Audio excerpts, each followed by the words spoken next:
era o que eu sentia, assim, acho que era por isso que eu não era tão completa atendendo. Porque, assim, que nem a saúde da mulher ou qualquer outra questão na clínica, nem sempre tem um motivo, uma motivação. E aquela pessoa, ela faz, mas ela faz mais ou menos pelas coxas, né, como dizem, e não vê resultado. Muitas vezes não é você, né, é a pessoa. Mas aí você fica se questionando, né? Fala, meu Deus do céu, o que eu tô fazendo de errado? E não consegue engajar que a pessoa fazer, enfim. E com o atleta, não. Ele precisa daquilo, né? Então, ele precisa daquilo para performance, ele quer aquilo. Então, é uma coisa, assim, que é muito diferente. E é o que me faz querer também a esportiva, sabe?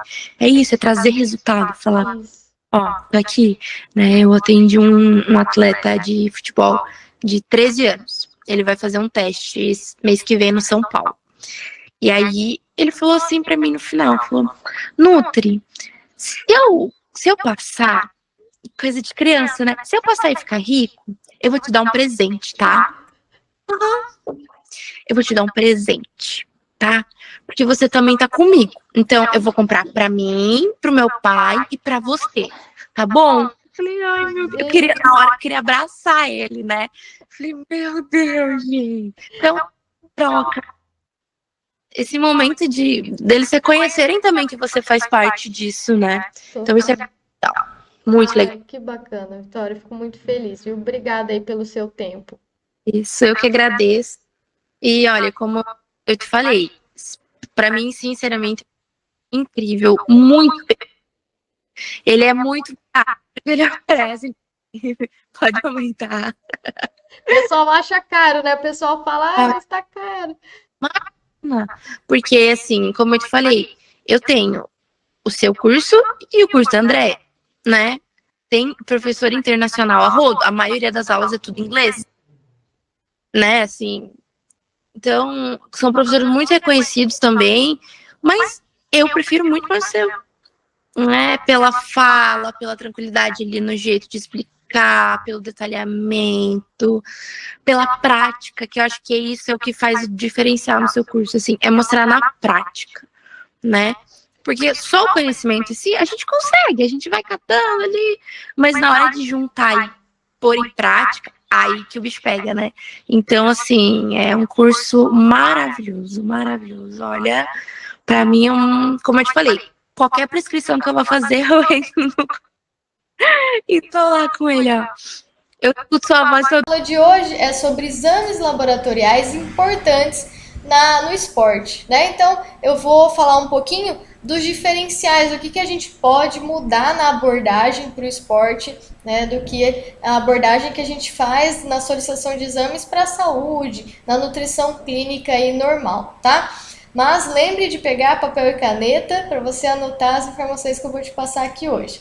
Bom, para começar, a gente precisa entender que o diagnóstico do estado nutricional ele envolve várias etapas, né? A gente tem a etapa de anamnese, onde a gente faz a semiologia, avaliação física e, claro, a gente pode complementar essa avaliação com a solicitação de exames laboratoriais. E aí a gente precisa juntar todas essas informações para conseguir identificar alguma desnutrição, né? Alguma deficiência específica. Qual que é a diferença do exame laboratorial para o sintoma clínico?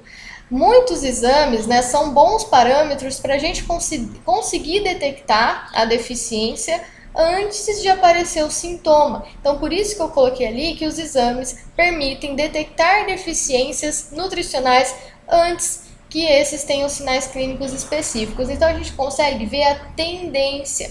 Por isso que é importante interpretar bem, não ficar esperando o paciente sair dos valores de referência, sabe? Nem para baixo, nem para cima. Quando a gente consegue interpretar bem esses exames, é possível, né? A gente já prever uma desnutrição, alguma alteração fisiológica ou mesmo hormonal e começar a usar a nutrição para prevenir essa possível alteração, essa possível doença. Então, é muito importante a gente não só solicitar, por quê? tem muitos profissionais, né, que só de ligar lá e agendar a consulta já pede um monte de exame, que você gasta quase R$ 2.000 só de exame. Mas aí você vai ver o profissional avalia e usa muito pouco daquilo tudo que ele solicitou. Então, uma das coisas que é muito importante eu dizer aqui para vocês, e vocês prestarem atenção nisso, solicitem exames depois da primeira consulta, né? Ou durante a primeira consulta. Mas primeiro tenham esse contato com o paciente, porque é necessário para a gente entender o que a gente quer investigar, né? Senão a gente atira para todo lado e, no fim, a gente não consegue ter foco nenhum, tá? Por isso que é importante ter esse discernimento. Qual exame solicitar? Solicitar somente aquilo que você sabe avaliar, ok? Bom, na área esportiva, o que muda? Bom, na área esportiva, normalmente a gente precisa avaliar características também relacionadas à recuperação muscular, a estresse oxidativo, a inflamação, né, a capacidade que aquela pessoa vai ter de se adaptar ao estímulo do treino. Por isso, entram alguns exames diferentes da prática clínica tradicional, vamos colocar assim. E qual que é a outra diferença? Como eu falei para vocês, o valor de referência, né? Os valores de referência, eles são baseados na população em geral. E mesmo assim, né, a gente vê variações muito grandes entre os indivíduos. Isso acontece do mesmo jeito com os atletas, né, ou pessoas fisicamente ativas mesmo. Não precisa ser só atleta, né? A gente mesmo, se for fazer um exame, depois a gente vai fazer o mesmo exame, às vezes em outro laboratório já dá diferença, ou o mesmo exame em outro período da vida já dá diferença, tá? Então, existe essa variabilidade e na área esportiva ela é ainda maior.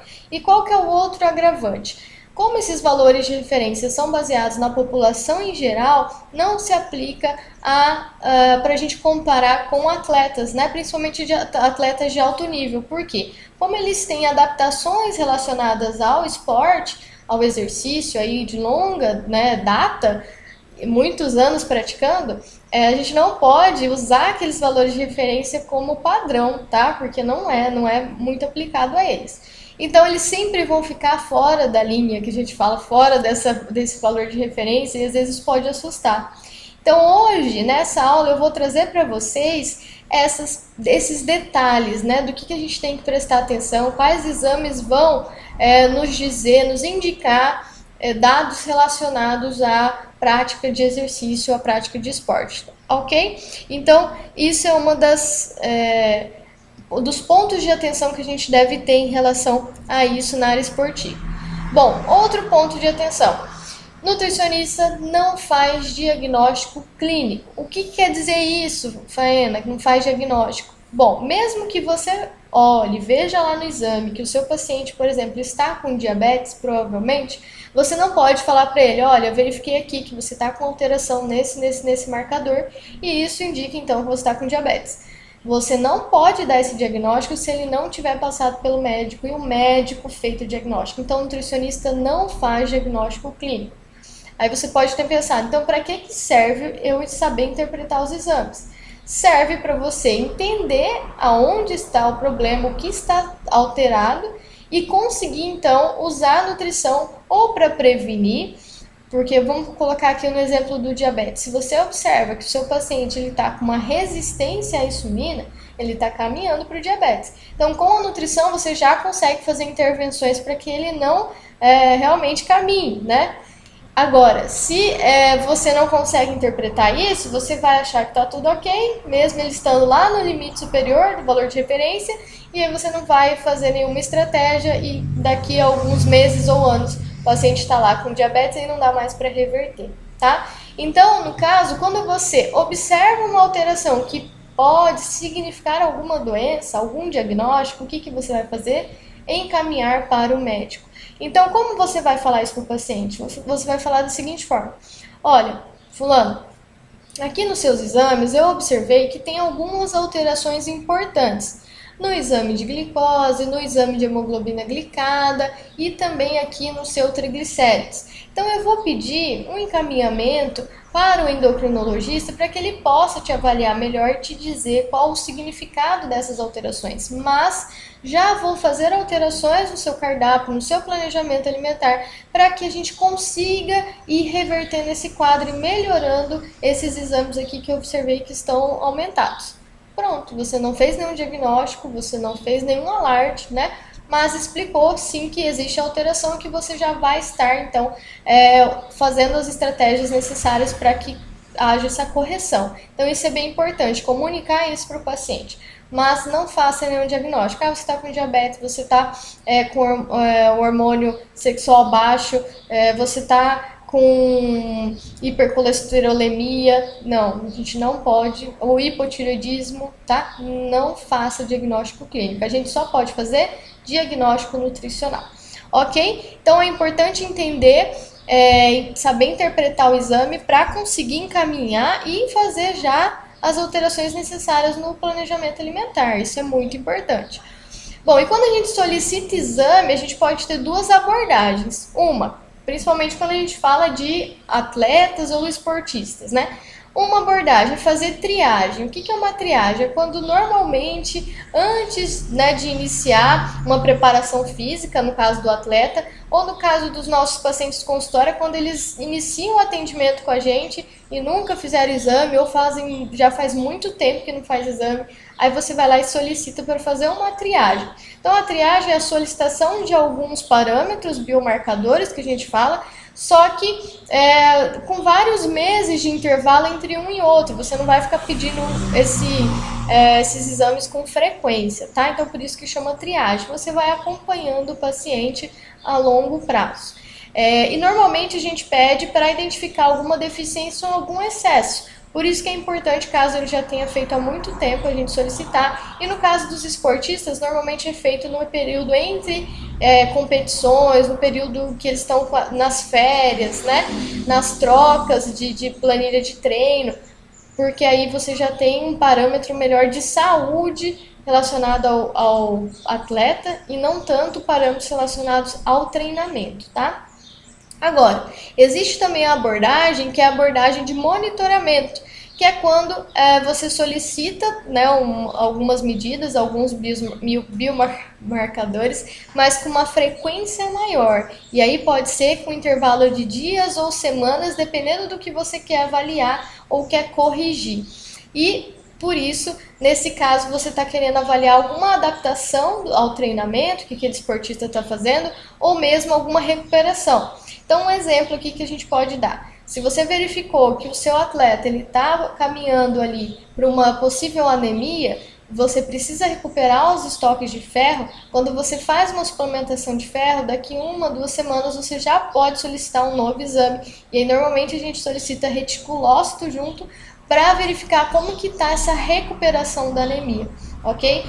Um outro exemplo, se o seu paciente está vindo com uma deficiência energética a longo prazo, que foi algo que a gente falou lá na aula anterior, na aula 2, tá? Então, se você não assistiu as outras aulas, volte um pouquinho, vai ser importante para entender o raciocínio aí. A gente falou da deficiência energética a longo prazo, as consequências, né?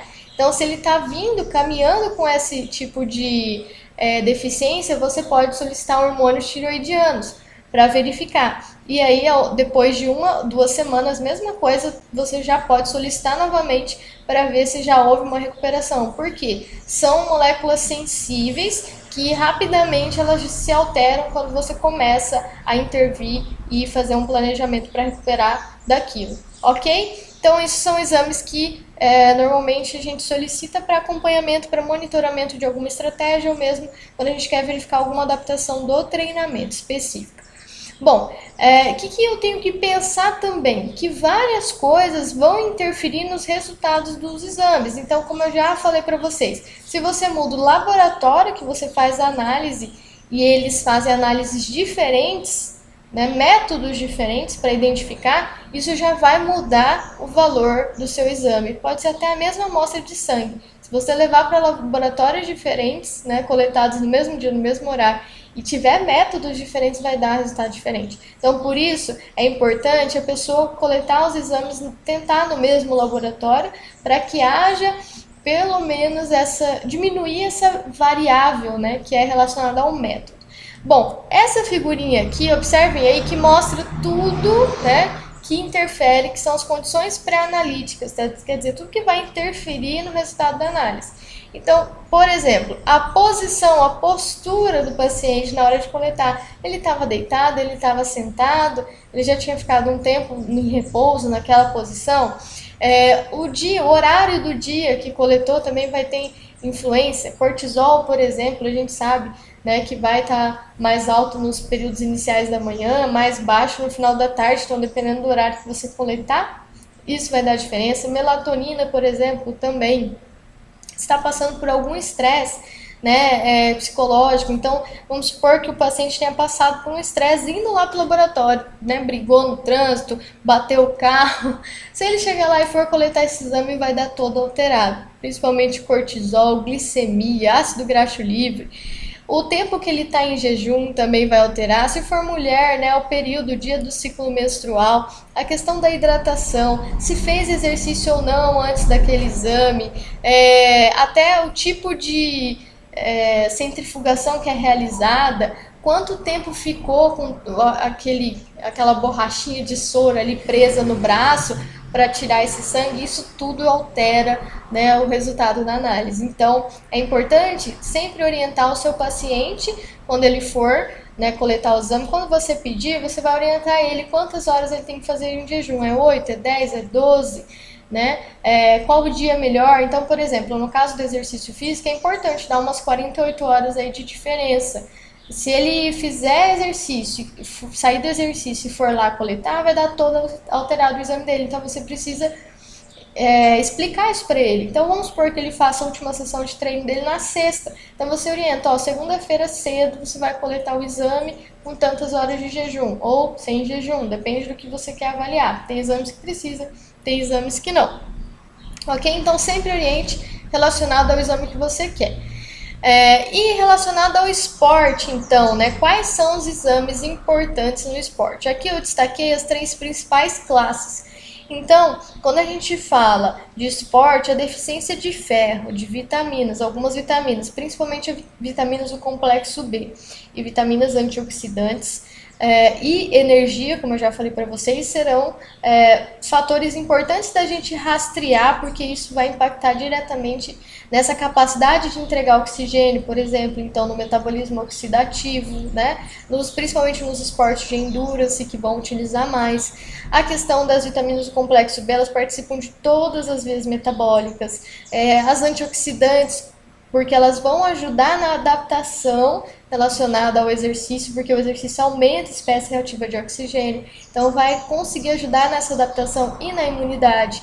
A energia está relacionada com tudo, a gente já falou aula passada, né? Questão gastrointestinal, sistema imune, lesão, então isso aqui é crucial. Então a gente precisa rastrear. Identificar estresse oxidativo, que eu até já comentei, né? Quando a gente faz mais exercício, produz mais radical livre. Então a gente precisa fazer pesquisa de alguns hidroperóxidos aí no sangue para saber como está essa capacidade antioxidante. A questão da inflamação, mesma coisa, porque uma inflamação exacerbada pode, né, às vezes levar a uma lesão ou até indicar que existe já essa maior propensão, e é importante a gente identificar para recuperar. Então, as citocinas pró-inflamatórias são bem solicitadas, PCR também, e a avaliação do conteúdo de glóbulos vermelhos, que é o hemograma. E lá a gente consegue ter um bom parâmetro, né? Porque a hemoglobina é que vai carregar o ferro, né? A molécula M junto com o ferro, e isso vai fazer então a entrega de oxigênio para os tecidos. Então a gente precisa ter, principalmente o atleta que faz exercício de endurance, ele precisa ter uma boa capacidade aí, né, de glóbulos vermelhos, ainda mais se ele pratica exercício em altitude, tá? E aí, com essas 3 classes, vamos colocar aí, de avaliações, a gente consegue avaliar a eficácia das intervenções do próprio treinamento, né, as estratégias nutricionais se estão adequadas para dar o suporte nutricional, como a gente já falou na aula passada, e também a capacidade de tolerar a carga de treinamento. Tá? Então lembra que eu falei para vocês que dependendo do exame, do meu objetivo, eu posso solicitar assim próximo do treinamento. Então tem estratégias, né, que se eu quero avaliar como está a resposta do treino daquele atleta, eu posso solicitar o exame logo após aquele exercício, para avaliar como que está né, a capacidade dele de tolerar o esforço. Então, posso avaliar, às vezes, dano muscular, creatina quinase, posso avaliar a resposta hormonal, se aumentou ou não, que é normal. Em exercícios intensos, a gente aumentar a produção de cortisol, por exemplo, aumentar hormônios sexuais masculinos. Então, é importante, dependendo do objetivo, avaliar próximo sim do treino. Agora, se for pensando em saúde, tem que dar aquela distância que eu falei de 48 horas, ok? Bom, e quais são as possíveis interpretações, né? Aqui eu não vou conseguir, gente, falar para vocês do exame, do valor de referência que você deve considerar, né, bom ou ruim, e qual a interpretação de cada exame, porque são muitos. Então, lá no curso completo, a gente tem um módulo de cada, né, de cada tipo de avaliação. Então, a gente tem um módulo geral, que é o módulo 4, que é só sobre interpretação de exames e soluções. Então, eu não só ensino você a interpretar, como ensino você a solucionar o problema. E aí, tem uma aula específica sobre cada tipo. Então, uma aula sobre avaliação de exames hormonais, uma aula sobre hemograma, uma aula sobre avaliação de tireoide, fígado. Então, eu tenho, né, uma aula específica para abordar toda essa questão de valor de referência, interpretação e o que fazer. Então, eu não consigo fazer tudo isso aqui agora. Mas eu trouxe para vocês já exemplos de o que a gente pode usar e qual a interpretação que a gente vai ter de cada, né, parâmetro, cada biomarcador. Então, observem comigo aqui no slide, ó. Se eu observo, se eu faço a razão entre testosterona e cortisol do paciente e vejo que deu uma razão alta, o que isso quer dizer? Que tem mais testosterona que cortisol, isso pode indicar um maior impulso anabólico. Então, quer dizer que essa pessoa está tendendo, né, a ter mais anabolismo. Isso é bom porque isso vai ajudar na adaptação do treinamento e no ganho, né? E isso, logicamente, já vai ajudar no desempenho. Agora, se eu observo uma redução de T3, que é o hormônio tireoidiano, eu posso sim relacionar com uma redução da ingestão energética, que a gente falou na aula passada, tá? Principalmente também com uma redução de carboidrato, porque às vezes existe uma manutenção de energia, vamos colocar assim, mas existe um baixo consumo de carboidrato. E isso já faz também cair o hormônio tireoidiano, tá? Isso quer dizer o quê? Essa pessoa com baixo hormônio tireoidiano pode reduzir a capacidade de adaptação ao treinamento, e isso também já é um fator de risco para lesões por estresse ósseo. Então, o atleta que está fazendo exercício, estimulando e tendo impacto, né, a partir de um próprio movimento, tem que cuidar bastante dessa questão da densidade óssea. Baixo nível de ferro, ele pode comprometer também, né, um dos exemplos aqui, o desempenho de resistência, que eu já falei em altitude. Por quê? Em altitude, menor quantidade de oxigênio, normalmente o nosso corpo faz o quê? Eritropoiese. O que é isso? Aumenta a produção de hemácias, né, de eritrócitos, para tentar captar mais oxigênio e carrear melhor esse oxigênio. Só que se o paciente está com uma deficiência de ferro, ele não consegue fazer isso.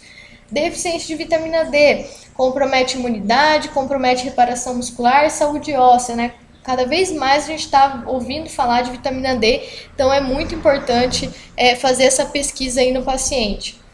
Existe um outro exame que é do índice de ômega 3, que eles avaliam a quantidade de EPA e DHA na membrana da hemácia e fazem uma relação com o restante, né, das quantidades de ácido graxo.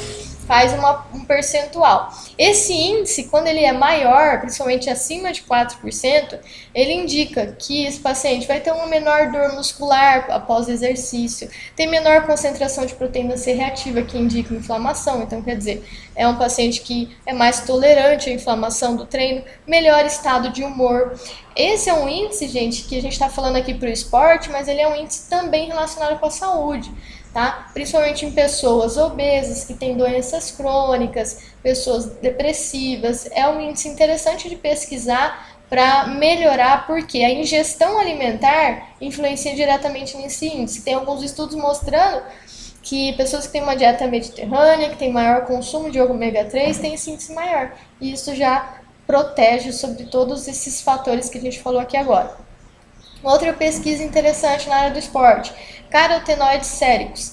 ele é um indicador do consumo de frutas e verduras. E a gente sabe que dependendo da categoria do esporte, tem um baixo consumo, né, de frutas e verduras. E esse baixo nível de carotenoide sérico, que pode ser vitamina A, né, pode ser que às vezes vem a pesquisa como retinol ou beta-caroteno, esse baixo nível de carotenoides séricos pode aumentar a peroxidação lipídica, porque, gente, os carotenoides eles vão funcionar também como antioxidante. E aí, lembra que a gente produz mais radical livre? Esse radical livre ele pode oxidar os lipídios da membrana, que a gente chama de peroxidação lipídica, e isso altera todo o comportamento da nossa membrana plasmática, sinalização hormonal, né? Altera muita coisa. Pode aumentar a classificação de esforço percebido, quer dizer, a pessoa fica fadigada, ela percebe esse esforço, cansa mais rápido. Aumento das respostas inflamatórias, tanto em repouso quanto no exercício, então dificulta a recuperação dos danos musculares que são causados. Então pensa para atletas que fazem mais de uma sessão de treino no dia, como que ele vai recuperar dessas sessões, tá?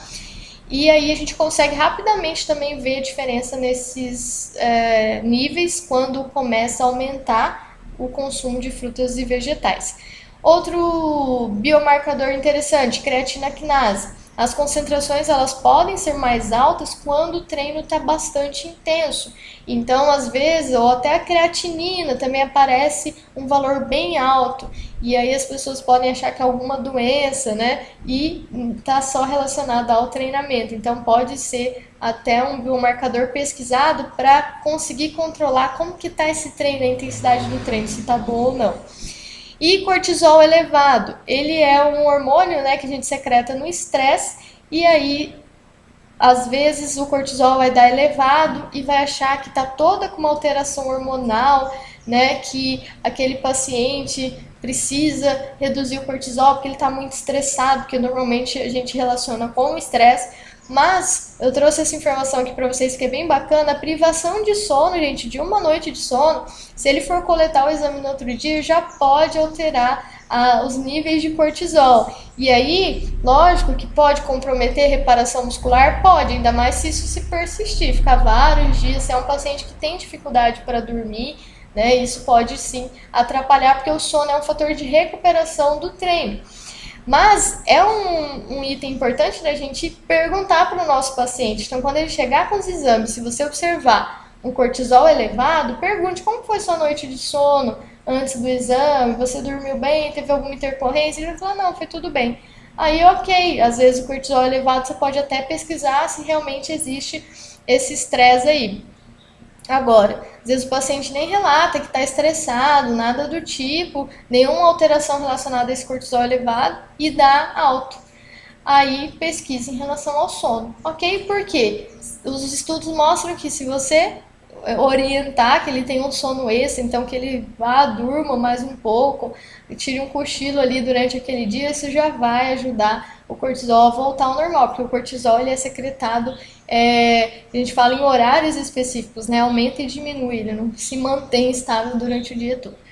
Ok? Então essas são algumas dos biomarcadores que a gente pode avaliar nos nossos pacientes que são fisicamente ativos ou que são atletas, né, que são importantes para a gente poder dar um bom suporte para ele se recuperar da atividade física e também garantir que ele vai conseguir se adaptar e gerar aquelas aptidões que a gente falou lá nas primeiras aulas para conseguir ter um ganho, né, de desempenho aí no exercício. E aí, para a gente resumir essa aula, né, o que determina o sucesso na solicitação e também na interpretação de exames, porque é uma área que as pessoas têm muita dúvida, a gente não tem tanto isso na faculdade, né? Às vezes sai da faculdade ainda com dúvida, quando que eu solicito, por que eu solicito, como que eu vou interpretar. Bom, primeira coisa, aquilo que eu já falei, não vá pedindo de tudo porque você viu que fulano pede, aí você vai e pede lá um livro de exames. Primeiro que sai muito caro, segundo que às vezes os planos começam a negar se você tem associação com algum plano, e aí no fim que também você não consegue avaliar, não consegue interpretar nada do que você pediu. Então, não tem problema, sabe o básico? Vai no básico, solicita o que você sabe, tá? mas tenta selecionar conforme o objetivo. Bom, então o que você quer pesquisar daquele paciente? Ah, eu quero ver, porque ele me disse aqui que está com dificuldade de perda de peso, né? Que está com muita vontade de comer doce, que à noite está com dificuldade para dormir. Aí você, com base nesses sintomas, né, nessas queixas, você então solicita alguns exames. Aí solicita metabolismo de glicose, né, então você vai solicitar glicose em jejum, você pode solicitar hemoglobina glicada, solicita colesterol, frações, né, triglicérides, solicita cortisol, se está com problema para dormir, e aí você vai então se norteando por aí. Ah não, esse meu paciente, ele está referindo muita dor muscular pós-treino, o sistema imune está baixo, ele está tendo muita infecção respiratória, né? Está com dificuldade de recuperar dos treinos. Então, será que ele está com nível inflamatório muito alto? Então, um PCR pode ser interessante. Avaliar carotenoides também pode ser interessante, né? Porque aí está relacionado com fator antioxidante e anti-inflamatório. Então, é uma linha de investigação. Ah não, esse paciente está referindo unhas, né, fracas, queda de cabelo, cansaço extremo, indisposição, sono agitado. Aí você já vai pensar, poxa, isso aí tem muita relação com deficiência de ferro. Então, peraí, eu vou investigar essa deficiência. Você solicita hemograma, solicita ferritina. Então, com base nisso, você vai delineando o que você quer solicitar. Ok? E aí você não vai precisar solicitar, né, milhões de exames que você não vai saber avaliar. E definir o momento ideal do teste. Então, se você está querendo fazer uma triagem, que é isso que eu fui citando aqui agora, alguma deficiência, algum excesso de nutriente, é importante que isso seja feito longe, né, do exercício. E se for no caso do atleta, entre as competições, entre as fases de preparação, normalmente nas férias, no início do ano, né? É um bom parâmetro. Agora, se você quer avaliar justamente a intensidade do treino, você quer saber alguma coisa relacionada ao nível de treinamento, aí é importante ser ou antes ou após o treino. Então, nos clubes, nas equipes, às vezes eles fazem isso, coleta o exame antes, faz o teste, coleta o exame depois e compara. Mas aí já é um monitoramento do treinamento, ok? Aí sim pode ser próximo. Ter colaboração interdisciplinar, porque aquilo que eu falei, como o nutricionista não faz diagnóstico clínico, você vai precisar de um médico ali. E aí, isso eu falo até no curso lá completo, né, no nutricionista esportivo, eu falo sobre isso, que é importante você ter um médico, alguém que você confie, que seja, né, porreta aí, que estude, para você indicar, né, que seja mais de um, mas que você possa confiar de indicar o seu paciente para ele olhar os exames e conseguir, né, te dar um parecer, te falar um diagnóstico sobre os exames e também orientar o paciente. Aí sim, o trabalho em conjunto ele flui melhor. Então é importante ter parceria sim, tá, para conseguir fazer essa conexão, né, e isso faz o tratamento fluir melhor. E realizar protocolos pré-analíticos corretamente, porque isso, sempre orientar o seu paciente, né, qual é o preparo. Não liga lá no laboratório que ele vai te informar. Por quê? Às vezes no laboratório ele fala, tem que estar com 12 horas de jejum. E a gente vai ver que glicemia de jejum, por exemplo, 8 horas já é suficiente. Você não precisa ficar 12 horas, isso altera muito. Então, se na primeira vez que você pediu ele ficou 12, na segunda ele ficou 8, já vai alterar. Então, quando você orienta, 8 horas de jejum, né, toma isso de água, você já faz toda a orientação, ele já vai sempre realizar aquele protocolo e isso facilita a comparação, diminui o erro. Então, sempre, pensem nisso. Ok, então aqui foi um resumo, né, sobre como fazer essa solicitação e interpretar esses resultados. Espero, né, que essa aula tenha te ajudado. Se ficou alguma dúvida, coloca aqui embaixo nos comentários que eu vou ter o maior prazer de responder e te ajudar aí nessa jornada de conhecimento.